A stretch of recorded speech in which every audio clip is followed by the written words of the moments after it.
Hello दोस्तों, this is Saurabh. अभी हाल ही में इंडिया के प्राइम मिनिस्टर नरेंद्र मोदी ने भोपाल में मेरा बूथ सबसे मजबूत कार्यक्रम के दौरान यूसीसी यानी यूनिफॉर्म सिविल कोड को लेकर एक स्टेटमेंट दे दिया, जिसके रिस्पांस में यूसीसी को लेकर पूरे देश में फिर से बहस छिड़ गई।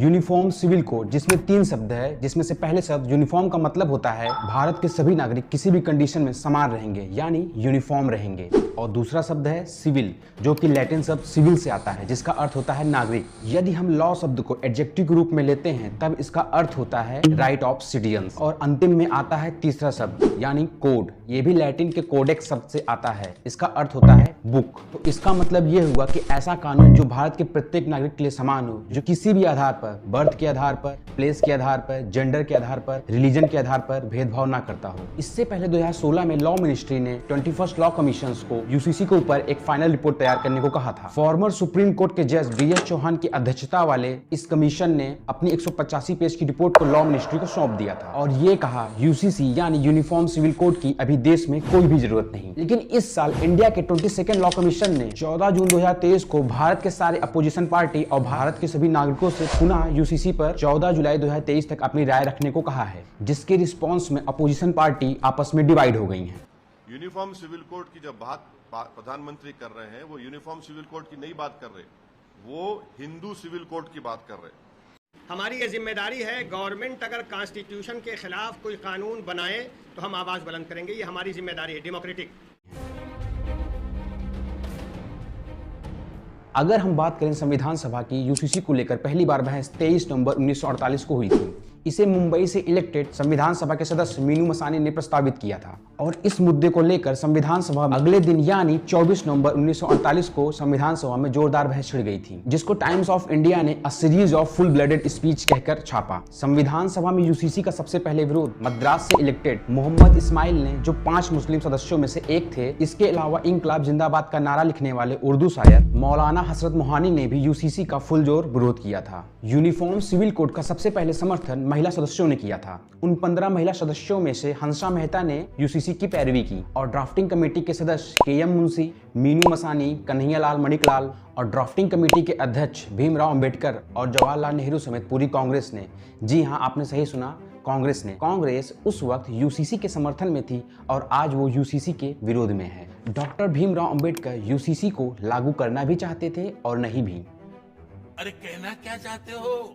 कहना मैं ये चाहता हूँ, दरअसल डॉक्टर भीमराव अंबेडकर के दिमाग में पहले से ही यह चल रहा था कि देश का बंटवारा अभी हो ही रहा है और भारत में रहने वाले मुस्लिम से यदि उनके अधिकारों को यानी उनकी शरीयत लाभ में यदि हम कोई बदलाव करते हैं तो यह हिंसा की आग और भड़क जाएगी और भारत में रहने वाले मुस्लिमों का विश्वास हम पर से उठ जाएगा। क्योंकि मोहम्मद अली जिन्ना और मुस्लिम लीग यह पहले से ही कहते थे, कांग्रेस हिंदुओं की सरकार है, वह मुसलमानों को इस्लाम फॉलो नहीं करने देगी, उनके लिए भारत में धर्म के आधार पर भेदभाव होगा। लेकिन अंबेडकर ने एक बीच का रास्ता निकाला और इस आर्टिकल को कॉन्स्टिट्यूशन के डीपीएसपी में शामिल कर दिया और भारत के भविष्य की सरकार पर छोड़ दिया। उन्होंने अपने अंतिम बहस 2 दिसंबर 1948 को ये कहा, यूनिफॉर्म सिविल कोड एक वैकल्पिक व्यवस्था है और इस कारण से स्टेट इसे तत्काल प्रभाव से लागू करने के लिए बाध्य नहीं है। स्टेट जब भी इसे उचित समझे तब इसे लागू कर सकता है। इसके बाद आर्टिकल 35 को डीपीएसपी में शामिल कर लिया गया और इसकी संख्या को बदलकर आर्टिकल 44 कर दिया गया। डीपीएसपी यानी directive principles of state policy, यह हमारे कॉन्स्टिट्यूशन के पार्ट 4 में आर्टिकल 36 से 51 के बीच में आता है। दरअसल डीपीएसपी में रखे गए प्रावधान लॉ इन्फोर्सेबल नहीं हैं। इन्हें कोर्ट ऑफ लॉ में इन्फोर्सेबल बनाने के लिए इसके अनुच्छेदों पर अलग अलग कानून बनाने की आवश्यकता होती है। फंडामेंटल राइट्स और डीपीएसपी आदर्श स्थिति में एक दूसरे के पूरक माने जाते हैं। दरअसल जब डीपीएसपी और फंडामेंटल राइट्स आपस में कॉन्फ्लिक्ट करते हैं तो फंडामेंटल राइट्स को हमेशा ऊपर रखा जाता है। इस लाइन को आप याद रखिएगा, इसकी चर्चा हम आगे की वीडियो में करेंगे। हमारे पास पास्ट में ऐसे कुछ एग्जाम्पल है जहां पर फंडामेंटल राइट्स को डीपीएसपी से ऊपर रखा गया। एग्जाम्पल के तौर पर चंपकम दोराय राजन बनाम मद्रास राज्य 1951 के केस में सुप्रीम कोर्ट ने फैसला सुनाया, डीपीएसपी और फंडामेंटल राइट्स के कॉन्फ्लिक्ट में डीपीएसपी के मुकाबले फंडामेंटल राइट्स मान्य होगा। और ऐसे बहुत सारे केस है जहां पर सुप्रीम कोर्ट अपना फैसला कर चुकी है। अब वापस लौटते हैं अपने मेन टॉपिक पर। इंडिया में दो प्रकार के लॉ होते हैं, एक होता है क्रिमिनल लॉ और एक होता है civil law. Criminal law Bharat के प्रत्येक नागरिक के लिए समान होता है, इसमें रिलीजन या फिर कास्ट के आधार पर कोई भी भेदभाव नहीं होता है। दूसरे नंबर पर आता है सिविल लॉ, जिसके अंतर्गत सभी पर्सनल लॉ आते हैं। Personal law religion, religious text और बिलीफ के आधार पर इम्पोज किया जाता है। भारत में सिविल लॉ यानी Parsi marriage and divorce act 1936, Muslim personal law 1937, Indian Christian marriage act 1872 और हिंदू पर्सनल लॉ जिसके अंतर्गत कई एक्ट आते हैं, Hindu marriage act 1955, guardianship and adoption act 1956, Hindu succession act 1956 जैसे कई एक्ट सिविल लॉ के अंतर्गत आते हैं। आइए हम आपको ब्रीफली बताते हैं हिंदू पर्सनल लॉ और मुस्लिम पर्सनल लॉ में क्या डिफरेंस है। According to Hindu personal law, polygamy यानी एक से अधिक शादी करना अलाउड नहीं है। वेट, लेकिन गोवा के हिंदू नागरिक एक से अधिक शादी कर सकते हैं, उसकी चर्चा हम आगे वीडियो में करेंगे। और वहीं मुस्लिम एक से अधिक शादियां प्रैक्टिस करते हैं।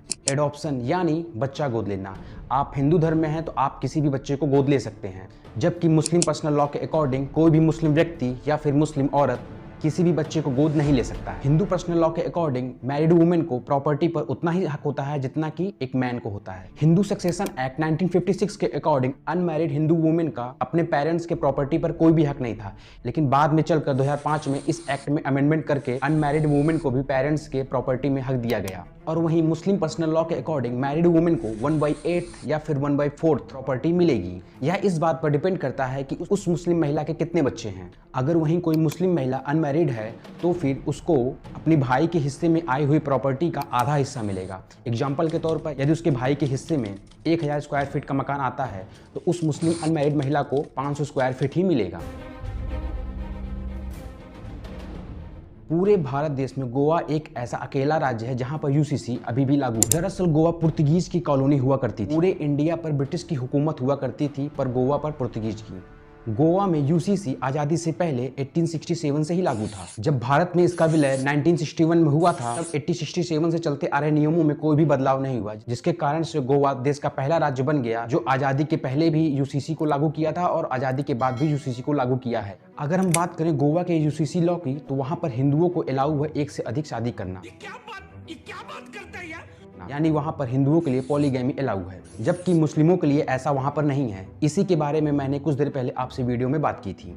आप चौंकिए मत, हम आपको बताते हैं आखिर ऐसी कौन सी कंडीशन है जिसकी वजह से गोवा के हिंदू एक से अधिक शादियां कर सकते हैं। सबसे पहली कंडीशन यह है, अगर कोई महिला जो शादीशुदा है, अगर उसकी एज 21 ईयर्स कंप्लीट हो गई है और उसको कोई भी चाइल्ड नहीं है, तो उसका हस्बैंड दूसरी शादी कर सकता है। और दूसरी कंडीशन यह है कि अगर कोई भी मैरिड वुमेन 30 साल की हो गई है और उसको कोई भी मेल चाइल्ड नहीं है और उसका हस्बैंड मेल चाइल्ड चाहता है, तो इस कंडीशन में भी वह हिंदू दूसरी शादी कर सकता है। अब आप में से तो बहुत लोग सोच रहे होंगे कि 21 साल की एज तो बहुत ही नॉर्मल है, आज के टाइम पे 21 साल में कौन ही व्यक्ति शादी करता है।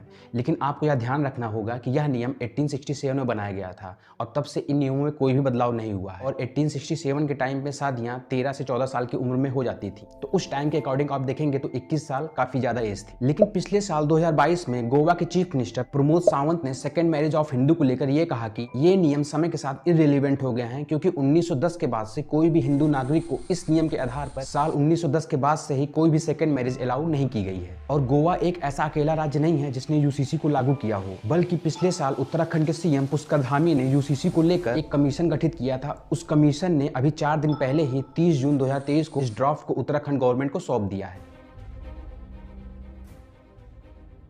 अगर आप थोड़ा सा भी दिमाग लगाएंगे तो आपको ये पता चलेगा कि गोवा एक राज्य है और उत्तराखंड एक राज्य है। और जब राज्य इस यूसीसी को लेकर कानून बना सकता है, तब यूनियन गवर्नमेंट यानी मोदी गवर्नमेंट को इस पर कानून बनाने की क्या जरूरत है। देखिए, बात दरअसल ऐसी है कि हमारे कॉन्स्टिट्यूशन के 7th शेड्यूल में ये बताया गया है कि कौन सी गवर्नमेंट किस सब्जेक्ट पर कौन सा कानून बना सकती है। इसमें टोटल 3 लिस्ट है।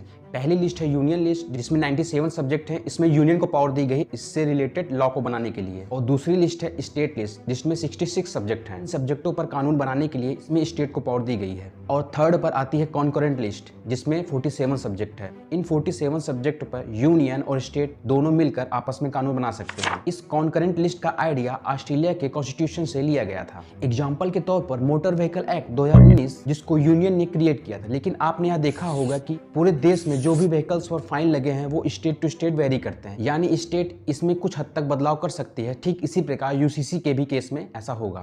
यूसीसी को इम्प्लीमेंट करने के लिए 3 तरीके हैं। पहला तरीका है कॉन्स्टिट्यूशन के थ्रू, जिसकी बात हम वीडियो के शुरुआती भाग में कर चुके हैं कि कैसे 1948 में इस पर जोरदार बहस हुई थी। दूसरा तरीका है पार्लियामेंट, आने वाले मानसून सत्र में पार्लियामेंट में यूसीसी से रिलेटेड ड्राफ्ट रखा जाएगा। और तीसरा और अंतिम तरीका यह है सुप्रीम कोर्ट। आखिर सुप्रीम कोर्ट की यूसीसी पर क्या राय है? यह कहानी है एक ऐसी महिला की जिसके पति ने 46 साल बाद उसको तलाक तलाक तलाक दे दिया। साल 1932 में एडवोकेट अहमद खान से शाहबानो ने शादी किया, लेकिन 1978 में अहमद खान ने शाहबानो को तलाक दे दिया, जिसके रिस्पॉन्स में 1978 में शाहबानो ने इंदौर कोर्ट को अप्रोच किया और 500 रुपए की मंथली मेंटेनेंस की गुजारिश की, पर अदालत ने उसे 20 रुपए पर मंथ मेंटेनेंस अलाउ किया, जिसके बाद से एमपी हाई कोर्ट ने इस धनराशि को बढ़ाकर 179 रुपए 20 पैसे कर दिया। हाई कोर्ट के इस फैसले से नाराज होकर अहमद खान ने, जो कि उस वक्त 60,000 एनुअली अर्निंग करता था, उसने सुप्रीम कोर्ट की तरफ अप्रोच किया और अंत में सुप्रीम कोर्ट ने शाहबानो के हक में ही फैसला सुनाया और अहमद खान को 10,000 एडिशनल कॉस्ट भी देने को कहा। सुप्रीम कोर्ट के इस फैसले से मुस्लिम धर्म गुरुओं में काफी नाराजगी हो गई, जिसके रिस्पांस में उस समय के प्राइम मिनिस्टर राजीव गांधी ने 1986 में मुस्लिम वुमेन एक्ट लाकर सुप्रीम कोर्ट के दिए गए फैसले को रिवाइज कर दिया। तब से पूरे देश में यूसीसी को लेकर मांग उठने लगी।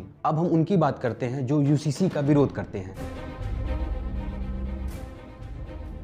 यूसीसी का विरोध करने वाले सबसे पहले ये कहते हैं कि गवर्नमेंट हिंदू पर्सनल लॉ को यूसीसी के द्वारा पूरे इंडिया पर इम्पोज करने जा रही है, लेकिन ऐसा बिल्कुल भी नहीं है। एग्जाम्पल के तौर पर यूएसए और फ्रांस दोनों जगह ही यूसीसी लागू है और वहां पर पॉलीगैमी बैन है और कोई भी व्यक्ति किसी भी बच्चे को गोद ले सकता है।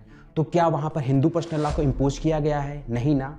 दूसरे नंबर पर यह तर्क दिया जाता है कि यूसीसी को इंप्लीमेंट करने से हमारे फंडामेंटल राइट्स के आर्टिकल 25 और आर्टिकल 29 का वायलेशन होगा, जिसमें यह साफ मेंशन है कि आप अपने कल्चर को कंजर्व और अपने रिलीजन को फ्रीली प्रैक्टिस कर सकते हैं। और ऐसा भी नहीं है कि यूसीसी का विरोध सिर्फ मुस्लिमों के द्वारा किया जा रहा है, बल्कि बीजेपी के अलाइक मेघालय के चीफ मिनिस्टर का भी यही कहना है कि UCC is the against of idea of actual India. पूरे भारत की 8.6% पॉपुलेशन जो कि शेड्यूल्ड ट्राइब्स के अंतर्गत आती है, उन सब के अपने एक कस्टमरी लॉ हैं जो कि यूसीसी के इम्प्लीमेंटेशन से अफेक्ट होंगे। एग्जाम्पल के तौर पे इंडिया में legal of marriage age 21 years and 18 years है, लेकिन मध्य प्रदेश के झाबुआ रीजन में भगौड़ियास ट्राइब इस एज से कहीं पहले शादी कर लेते हैं और गारो, गद्दी, गोलोंग जैसे कुछ ट्राइब्स में बहुपति विवाह यानी पॉलीएंड्री प्रैक्टिस किया जाता है। वे सभी शेड्यूल्ड ट्राइब्स यूसीसी को लेकर काफी चिंतित हैं। और अंत में भारत एक डाइवर्सिफाइड कंट्री है जहां पर अनेकों ट्रेडिशन, कस्टम फॉलो किया जाता है और यही ट्रेडिशन भारत को पूरी दुनिया से अलग करता है। यूसीसी की इम्प्लीमेंटेशन के बाद उसको झटका जरूर लगेगा। और अब हम बात करते हैं जो यूसीसी के सपोर्ट में तर्क दिए जाते हैं।